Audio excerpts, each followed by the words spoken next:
Good afternoon, everyone, and happy weekend to you. This is Michael Rogan of Rogan Associates, and I have an update message for you. A couple of things from housekeeping first.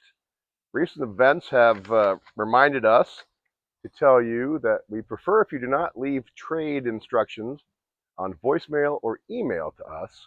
Let me explain why. Now, planning doesn't have urgency to it, but recent events where the market has moved a lot in one day could cause an outcome of a new investment to be quite a bit different.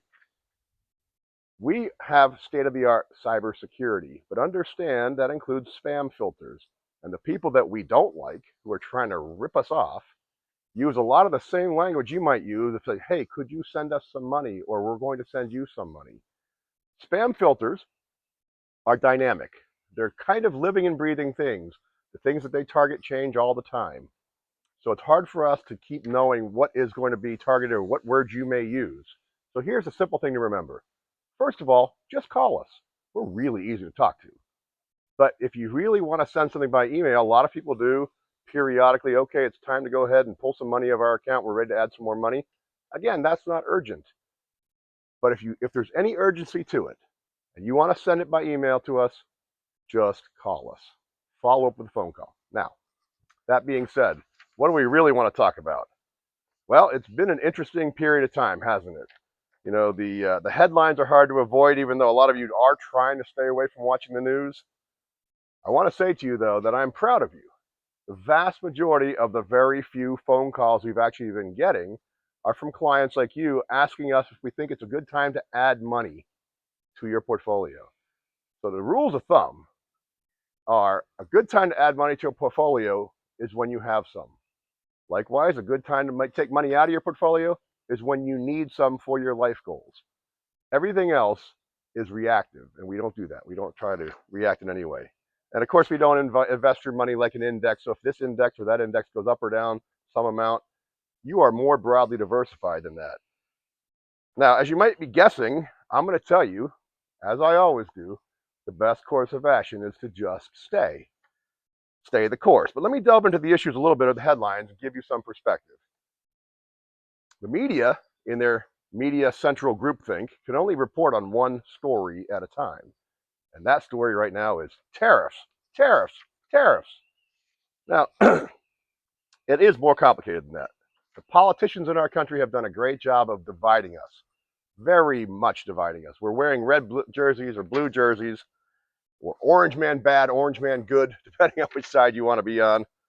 So what I'm about to say is not going to be political. If it does sound political, they've done a good job.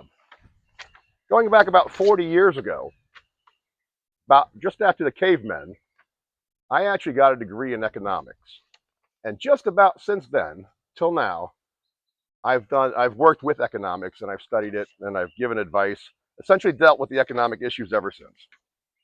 Personally, I'm a believer in free markets and in smaller government.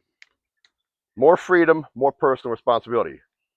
That's a position over my lifetime and over my professional time that really doesn't belong to one party. But again, if it sounds political, they're doing their job. Throughout the last century, and more recently the last several decades, there's been a battle, not just even in our country, between demand siders and supply siders. Now, each side has derogatory terms for the other ones, but that's the way it looks at. For the past many decades in our country, the demand siders have been the ones that have really shaped policy. The amount of government intervention has grown alongside the supply of money. In just the last 18 years, consumption in our country, fueled by easy money, has grown by 2/3.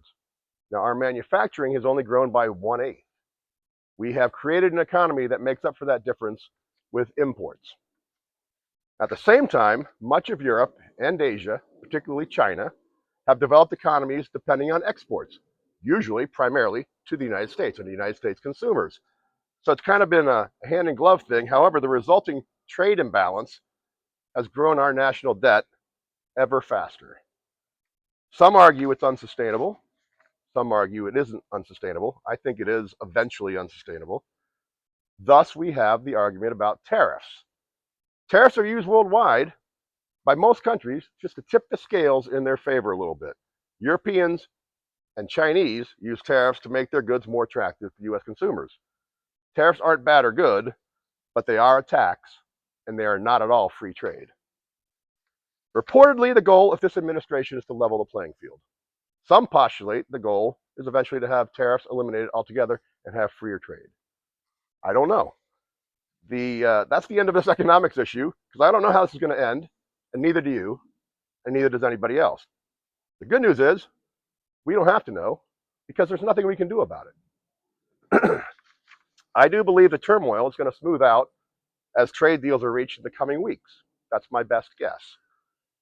It's the job of the people running the companies, the hundreds and hundreds of companies in your long-term portfolio, to determine how these new trade deals are going to affect those companies. And they will figure that out.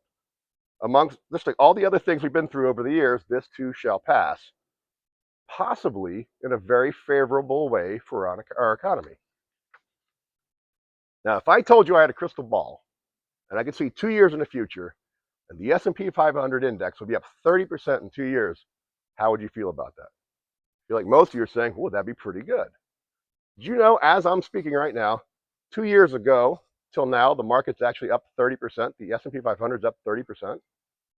With all the turmoil and all the disaster and all the headlines and all the rending of garments, it's been a pretty good period of time. We haven't had these prices since way back in the fall. The first time we ever saw these prices was last summer, when they were all-time highs and everybody loved them. So if you're worried now, think about that for just a second. Markets and tariffs aside, markets don't go up in a straight line. They tend to overdo the upside and the downside. So my advice to you this weekend, strive to control the things you can control.